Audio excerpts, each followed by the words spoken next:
Hello, I'm Gareth Davis, and this is the Championship Rounds for Pitch Boxing, where I bring you all the interviews from the combat sports world. Enjoy. I'm with Lyndon. What are you eating, first of all, Lyndon? Scrambled eggs. Scrambled eggs. Have you done it already, or are you making it now? I've literally done it now. I've literally done it now. This little bit's going out on Pitch Boxing this week. The boxing app. Quick fire 10 questions. Why scrambled eggs? Just light. Obviously, I'm making weight for my fight now. My fight's in 10 days' time. I'm dieting. I hate this part about boxing, but it is what it is. It's the sport that I'm in, so that's what I have to do. Well, just for those watching, so you have to make £175 a week Friday, yeah? Week Thursday, yeah. Week Thursday. Yeah, weighing Thursday, yeah. So you've got a huge frame. You're 6'4"? No, I'm 6'2". Only 6'2". So you look 6'4", though. You're long and gangly, though, aren't you? You know? Yeah. What's the highest weight you get up to then? Probably just under 14. So hang on, I've got to work out the so 12 stone. But that's when I'm like, that will be my highest. That's 20 pounds. That's 20 odd pounds heavier. A little bit like 21, 22. Yeah, 20 odd pounds heavier than your 20 odd pounds heavier than your weigh-in moment. Yeah. That would be my heaviest though. Yeah, so that's when you're kind of out of camp on holiday with the fam. You know, I don't know if you're a drinker. You're probably not. Occasionally, not too much. Just I don't really. I don't like hangovers. So brilliant. So scrambled eggs soaked in toast. One piece of toast. One piece of toast. Lovely. And is that your main meal today? Yeah. About two. So be careful with the eggs, though. Yeah, I'm joking there, but oh shit! I've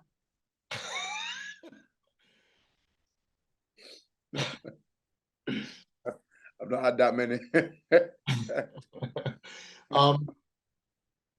What do you then? So when you've weighed in after your diet and all that work and stuff, what's your meal after you've weighed in? After I've weighed straight in. Yeah, after you've weighed in, what's your meal like a couple of hours later or whatever? I like to have Nando's. Oh, do you? I like Nando's and then I have like a pasta at night. What's the Nando's? What's the Nando's order then? What's the main meal? I order far too much. I don't eat anything. I don't eat most of what I order. I'll order a chicken butterfly, 3 wedges, just mash, rice. I try to order everything that I want. So chicken and a ton of carbs, basically. Yeah. I try, and I get there. I eat. Come over, my belly's shrunk. I don't eat. I can't. But it's the eyes and the belly at that point, and like because you've been depriving yourself of it, yeah. Yeah. So I feel like that's what I want, but never happens. I drink a lot of water as well, so. And so when you step into the ring, then, even though, as you say, you're 175, what do you reckon you're weighing when you go in? Just over 13? I've never weighed myself. Okay. You know? Right. I've weighed myself after the fight. So no, it was probably about 13 and a half. Yeah. 13.8 maybe. As I said, I'm going to go sideways with this first bit of the interview today. Favorite boxer and why? Of all time, all right now. Yeah, of all time. Muhammad Ali. Just through, I guess it's cliche, but just through in and out the ring, what he did. Like he's probably. I was watching him yesterday. Actually, watching Joe Frazier first fight. He's just everything he does it in the ring. Like the way he throws his 1-2, the way he floats around like a butterfly, I suppose, and then I just love everything about Ali. The way he's charismatic, the way he speaks out, the way he was just confident. He used to pick rounds and stuff like that. The altercations he would get in with boxers outside the ring, which was probably for entertainment purposes a lot. But I just think he's one of them boxers where when he's speaking, you'll listen to him. Even if he's talking absolute nonsense, you're just gonna listen to Muhammad Ali. So I think like he's my favorite fighter of all time. Have you ever watched a boxer, whoever you've watched, and thought, that's a very similar style to me? I've personally not know, but when I first started boxing, Braian Hughes, which literally when I first walked in the gym, Pat always tells me a story. He pulled Pat to the side and said he reminds me of Bob Foster. I don't know if I do. I've watched him a few times. Obviously, back in the day, the styles are a lot different than styles are now. He was always bent down and he'd throw his jab from up there. So I kind of guess I see that. I kind of see And a the resemblance. massive punch. And a big way. He would throw his right hand right over. Massive, right? Known for the right hand, one of the biggest right hand punchers in history. He's renowned for it, you know. And also, he was light heavy, wasn't he? And he went up to heavyweight for a bit. He went up to heavyweight. To heavyweight, he did, yeah. I think Ali actually beat him. Yeah. He did. He did. Yeah. If you had a magic wand, yeah, what would you change in boxing?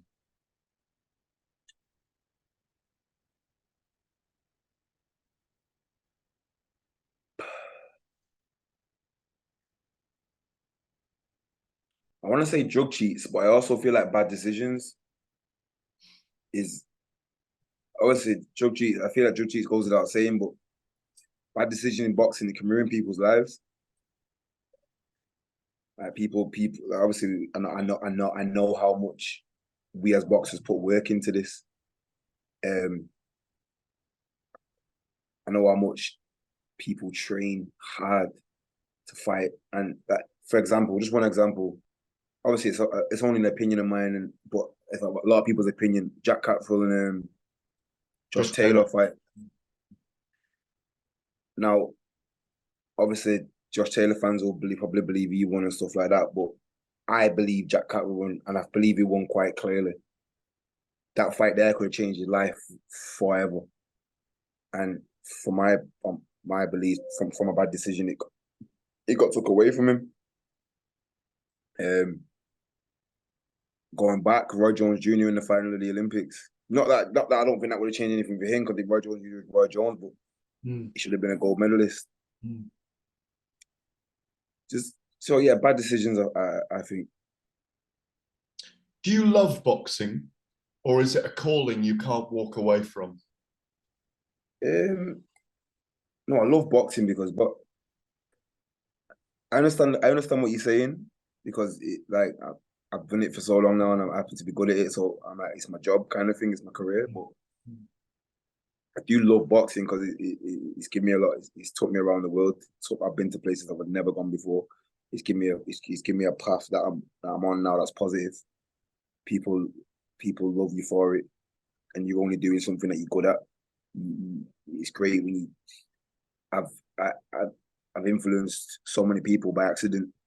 Do you know what I mean? Like there's this one time, a woman messaged me like, my son was gonna kill herself, and this was like one of the first kind of these messages I had. Like, my son was gonna kill herself, and he started watching you, and now he's not, and he started playing football again, and blah blah blah. It's not in the same sport, but it's still same principle. And will you come and see him? And I went down and seen him, I took pictures with him and stuff like that, and then it's like I'm not even doing nothing to do that kind of thing. Like, I'm literally just doing something that I'm good at, and a kid's found the will to not do something bad to himself over me just boxing.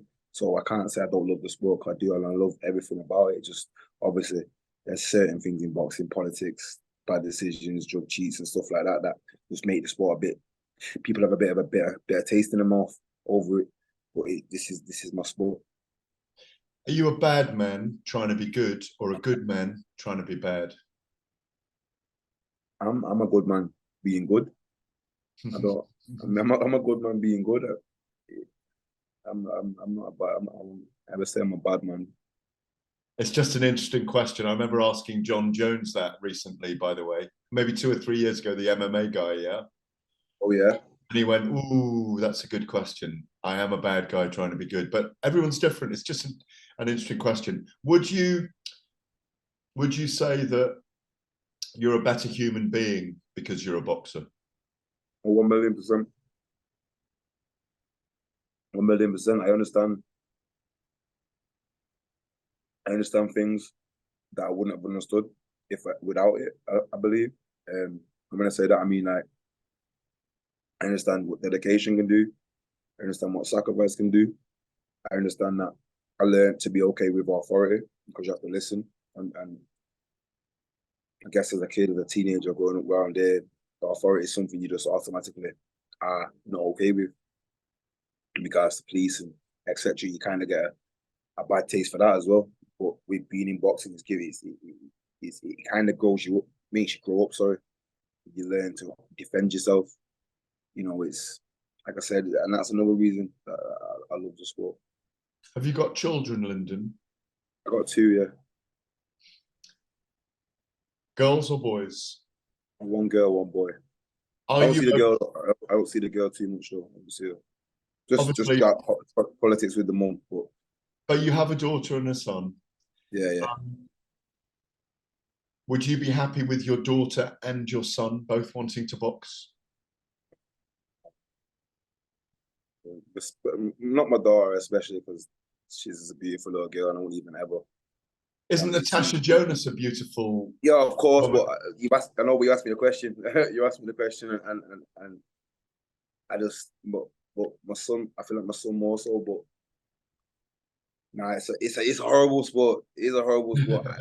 It is a horrible sport. Top and bottom, it's a horrible sport, and it's the ups are good, but even when you're up, you can be on a come down kind of thing, and it's just not. I just don't. I'd rather not. I'd rather him not. I'd rather him not have to go through it. Like it's hard. It's a hard sport. It's a hard sport. How was your scrambled egg? I'm just finishing it. It was nice. It was nice.